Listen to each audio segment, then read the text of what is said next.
Assalamu alaikum wa rahmatullahi wa barakatuh.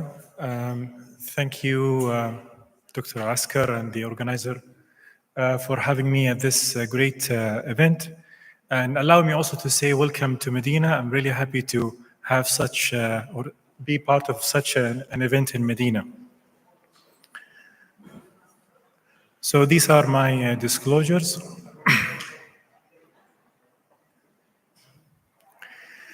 So I'll be going quickly through these three main items of the agenda, and I'm hoping at the very end I'll be able to convince all of you that relapsed refractory CLL is indeed or can actually be a terrible disease.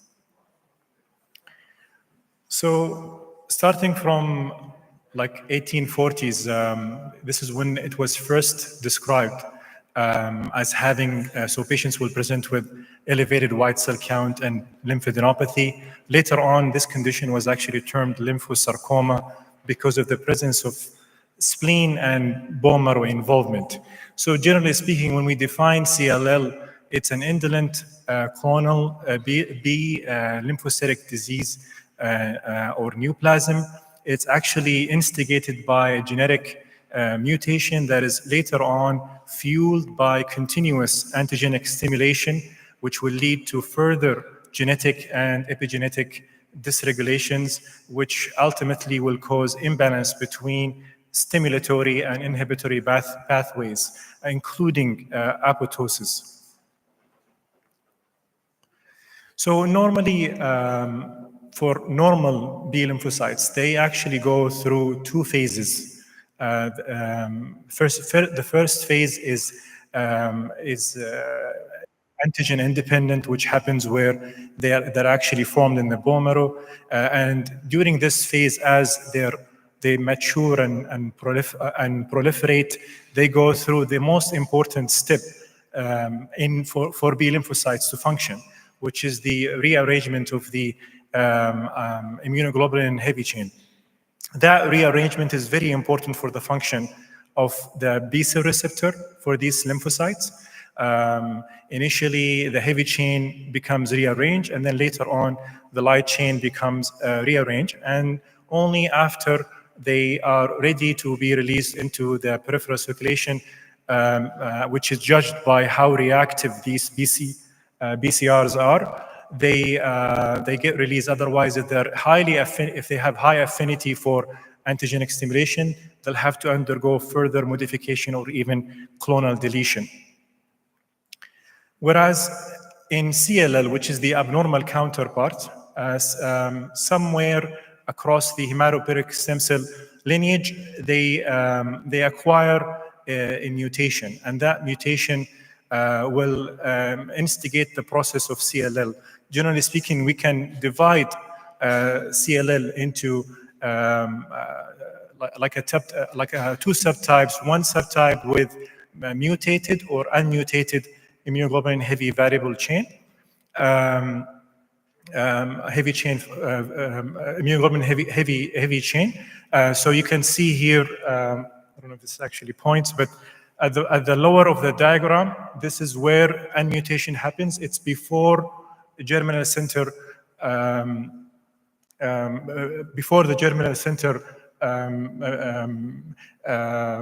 assignment of these lymphocytes where they undergo antigen stimulation. So this is why we call them naive B cells.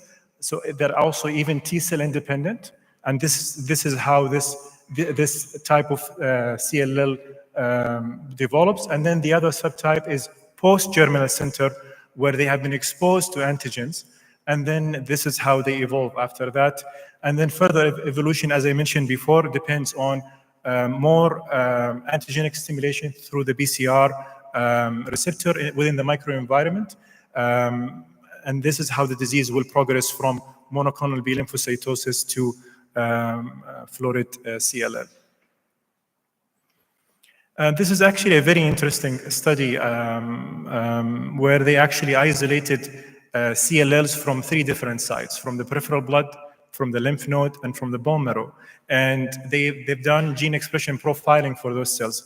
And they found the pathways are actually different depending on the niche or the environment they're actually residing in. You can see how more than 100 genes can get upregulated in the lymph node, and how CLLs within the bone marrow tend to actually have or downregulate apoptosis. This is how the BCR looks like. You can see how the immunoglobulin heavy chain makes an important part of this structure. The solid line is basically how normal antigenic stimulation goes through. It is basically dependent on two important kinases, which are the SYK and the LIN. The dash line here at the bottom, this is what they call it tonic or autonomous stimulation, which is mainly regulated by the PI3K. In either ways, this is very important for the function. So now you would understand why, when this immunoglobulin heavy chain is mutated, this process becomes slower. And this is why unmutated immunoglobulin heavy chain, they actually utilize this signaling much more abrupt. So the burden of the disease, prevalences of CLL, according to the American Cancer Society, is around 180,000. So around 21,000 are diagnosed every year, with a death rate of around 4,000. And then we all know that it's mainly a disease of older population, but we also see it in younger population. So generally speaking, this is just a summary of how does the CLL fate looks like. You can appreciate from these gray tables, it shows how the molecular pathways changes. They become more upregulated, or they acquire a new one as the disease progresses, especially when they're exposed to therapy. So we can generally divide CLL fate after exposure to therapy into either relapse after chemoimmunotherapy or after targeted therapy. And we shouldn't also forget the talk we just heard, evolution into Richter transformation, which can happen either de novo or following exposure to therapy, commonly BTK inhibitor. So since 2012, MRD has become a hot topic in CLL. So the A graph is showing MRD measurements interim from the peripheral blood, and on the B graph, this shows the MRD measurement at the end.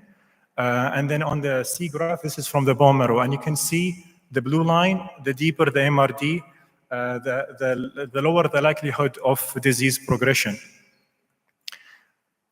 And I just want to remind you of the response criteria, because I'm going to also show you much more exciting studies on MRD. So according to the international workshop, this is how complete remission and partial response is defined. Also, complete remission with incomplete count recovery. So they actually have, so in another study, which is not too far from the first one in 2016, now the focus now is only at end of therapy, so they're showing the same results at the end of therapy. If the patient achieves an MRD of less than 0.01% or less than 10 to the power of -4, the chance of disease progression becomes less. What's actually more interesting is this seems to be also applicable for partial responders. So they have identified this unique group of partial responders who, so they will fulfill the criteria for the nodal, but they wouldn't fulfill it, but they still have an MRD negative when you measure the peripheral blood. They actually seem to behave much better than complete remission with MRD positive disease. And this was also shown again in a just recently published study using 12 RCTs from the German CLL group, again showing the same thing, but they added the benefit of targeted therapy. So the blue line here is undetectable MRD. With targeted therapy, you can actually see they actually do better than with chemoimmunotherapy, which is the blue line. This when it comes to PFS and overall survival. Sorry. And the last figure on, which is D here on the right side, it actually shows that incomplete response, if they achieve MRD, their behavior is closer to complete response with undetectable minimal residual disease or measurable residual disease. This is where we actually thought we achieved the standard of care for CLL. This is the CLL-10 study. We all know this study that continued to show FCR to be the standard, and people have made even a recommendation, which you can see on the figure on the left, that shows a flat line for young patients with mutated IGH, that this could be an option for them to give them FCR. But this should also be thought against the potential toxicities of these regimens, especially the risk for AML and MDS. But a few years later, targeted therapy has established themselves to be the standard of care. So I'm only going to show the studies that have compared them to FCR or like a standard of care regimen at that time. You can see how ibrutinib outperformed FCR, whether it's young patient or older patients, and this was also the case in second generation BTK inhibitors. Even when you go to BCL2 inhibitors, you can also achieve such an amazing response following fixed duration. So this was very exciting when it was published, because we can now offer to our CLL patients fixed duration of therapy and then monitoring. Even off therapy, you achieve better response in comparison to other modality of care, as you can see here. So why am I bringing this? Because this is very important to know or to put in your mind when you are managing relapsed disease. We like to always risk stratify patients when they come to us. I find this a very exciting way of, or interesting way to risk stratify. So the BALL score or the BALL score utilize beta-2 microglobulin, LDH value, and then the hemoglobin value depending on women or for men and women, and how long the time is from last therapy. Interestingly enough, you can actually show an overall survival concern for the higher risk group, which scored positive on all of these. You can see that unlike what we have seen in these targeted therapy trials, the overall survival is actually shorter if the patient has higher risk manifestations based on this scoring. So the patient comes to you and he or she has a relapse or refractory disease. It doesn't mean you have to treat right away. They still have to have an active disease using the same criteria we use for de novo patients or patients who are coming for the first time.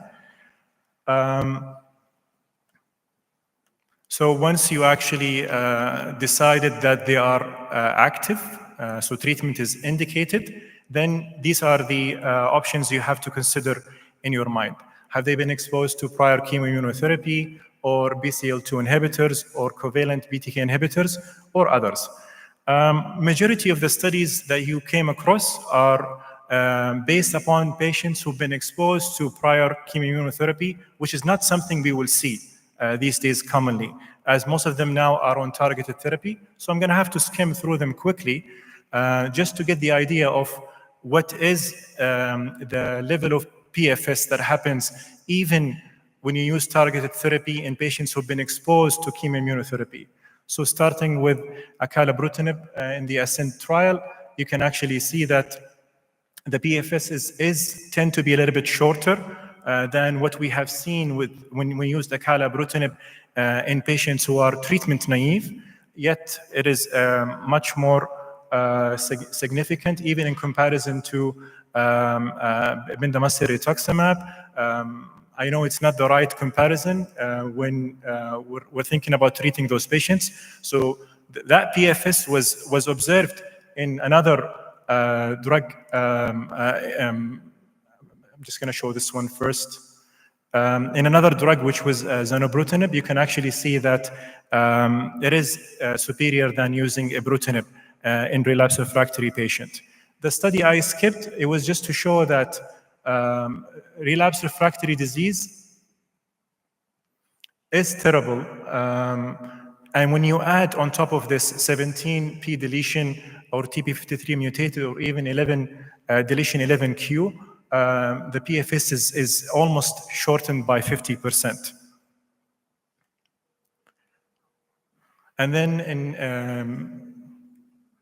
in the last trial here, which was the Murano trial, again, those are not the type of patients you will be seeing. They've been treated with chemoimmunotherapy. So if you compare a venetoclax-based regimen versus bendamustine, you're still going to get similar PFS that you will get with other targeted therapy. However, it tends to be a little bit less toxic, especially in patients with limitation due to cardiac diseases. And what I liked in this paper also, again, it's the trend of MRD. You've heard this also in the previous talk. Because of the data here, people have always had this idea that using venetoclax can allow you to achieve a negative MRD. So even in those relapsed patients, around 63 of them was able to attain undetectable MRD, which correlated with better PFS. So to summarize, these would be your options in somebody coming to you with chemoimmunotherapy, relapse. You could choose between covalent BTK inhibitor or BCL2, depending on the patient's own preference and risk factors.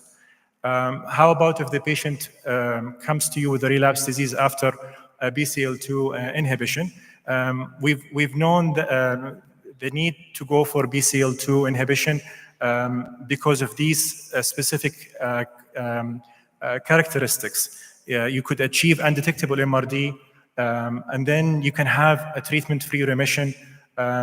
Cost saving, you could argue it could. And then biologically, it is believed when you give them a treatment-free period, you withdraw the selective pressure for any resistant clone. But people have described the resistance mechanisms in BCL2 inhibitors. So these, it can either be BCL2 related mutation or using an alternative pathway or acquisition of other mutations. There are studies which I'm not showing here that comparing the second generation of BCL2 inhibitors and how they can overcome some of these mutations. But generally speaking, you could still try BCL2 inhibitor retreatment. So the studies I'm going to share with you, they're very small. They're not larger scale like the ones from before. So it's very hard to draw strong conclusions out of them. But it is possible to achieve longer progression-free if you retreat with venetoclax, especially if that recurrence happened in longer than 24 months. The reason why I'm saying this, you'll see this in the other study, which is another option to treat those patients, giving them covalent BTK inhibitors. So this is around 40 patients, retrospective, single center. You can see that if the venetoclax response lasted longer than 24 months, they will do better. If it is shorter than that, they will do worse, even if you use BTK inhibitor, which people will argue it is a little bit more efficacious than BCL2 inhibitor. So to summarize, patients with relapse after BCL2 inhibition, you could consider retreatment with the same regimen. With or without rituximab, some people, they still prefer to add rituximab or obinutuzumab, which is a monoclonal antibody against CD20. It has actually good biological benefits because any of these pathways that are trying to develop around the CLL cells or within the CLL cells, while being exposed to venetoclax, can actually sometimes be lessened with the exposure to monoclonal antibody. The other option is switching or sequencing to covalent BTK inhibitor. This is actually the way I see it, it's the worst phenotype. So relapsing after a BTK inhibitor,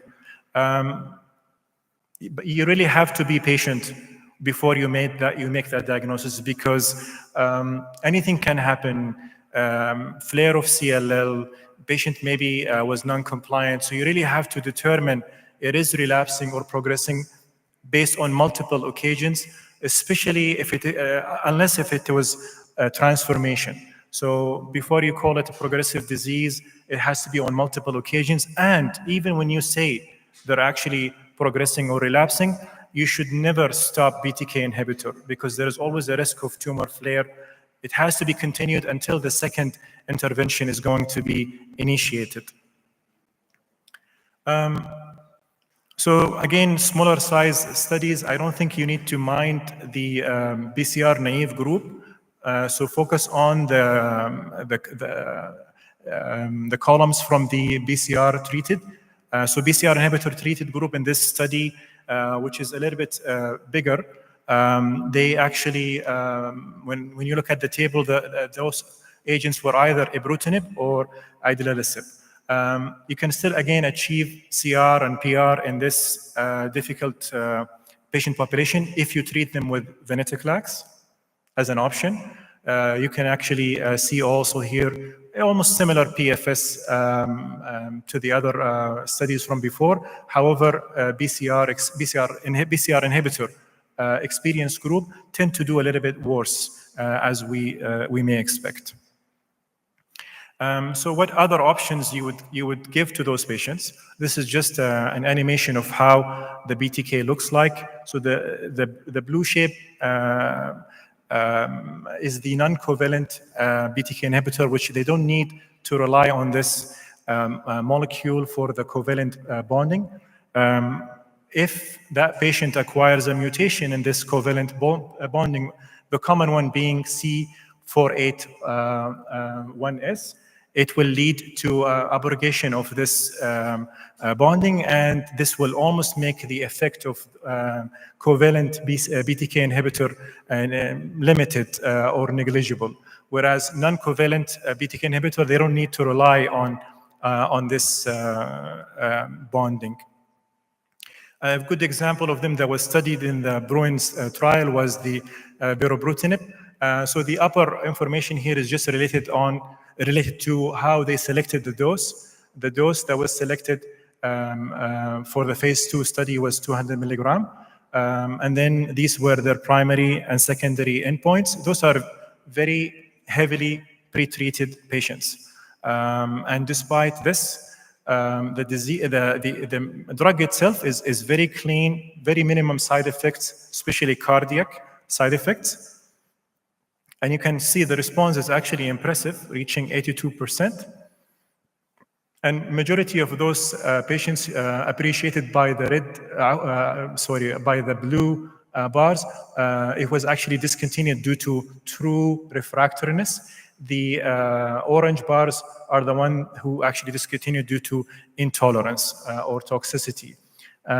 Reasonable PFS can be achieved using a non-covalent BTK inhibitor in this heavily pretreated patients. It received an accelerated FDA approval. And just to appreciate how the effect of multiple lines of therapy, we're now hearing studies thinking or planning on using it slightly more upfront than than as a third-line therapy or fourth-line therapy. So in patients who've been exposed to covalent BTK inhibitor and they relapse, if you have access to mutation testing, you could do the testing, but these usually are the options that could achieve a response. Either you use BCL2 inhibitor or non-covalent BTK inhibitor. This last category is been described, double or triple refractory. There's no specific definition for it, because even CD20 inhibitors are actually counted as a class. So, but true double or triple refractory, the options are actually limited. I put a question mark before PI3K inhibitors because there are some studies showing this pathway may get upregulated. So people have used it, but the longevity of response is very short. In either case, when you are dealing with prior BCL2 inhibitor or BTK inhibitor, or double or triple refractory, you really have to consider allogeneic stem cell transplantation using reduced intensity conditioning. I put a dashed line for the patients with prior chemotherapy in case fludarabine was used, because there is enough literature about how high risk the disease can become if they are refractory to fludarabine. But with these other targeted therapies, it is now, I should say, not a strong, but a strong suggestion / mild recommendation that you should proceed for allogeneic stem cell transplantation once you achieve response following your salvage or your second sequence of therapy, as shown in the previous talk for rectal transformation. The status of the disease before transplant could inform longer outcomes. However, the two studies I came across, there was no difference depending on the lines of therapy, disease biology, or status of the disease on allogeneic stem cell transplant outcomes. The 3-year PFS is around 75%, and the 3-year overall survival was around 80%. So with that, I will conclude with my take-home message. So targeted therapy, we know that they have significantly improved disease outcomes in CLL. However, we have seen the results when the disease relapses. How do we measure relapse, or how do we estimate or predict the possibility of relapse? I think MRD measurement will likely become the new standard, because we've seen how it behaved regardless of complete remission or partial response attainment. And I have shown you some of the results and how exposure to targeted therapy, although it has resulted in great PFS and overall survival benefits in comparison to chemoimmunotherapy, what comes after that is a very aggressive disease.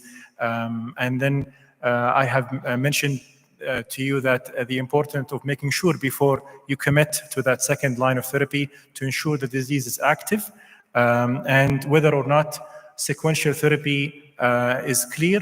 We don't actually have studies with high number of patients, and with the limited body of evidence that we have, it is durable, the response you get this. But I would recommend you utilize this durability to prepare this patient for much more definitive therapy like allogeneic stem cell transplantation. Thank you very much.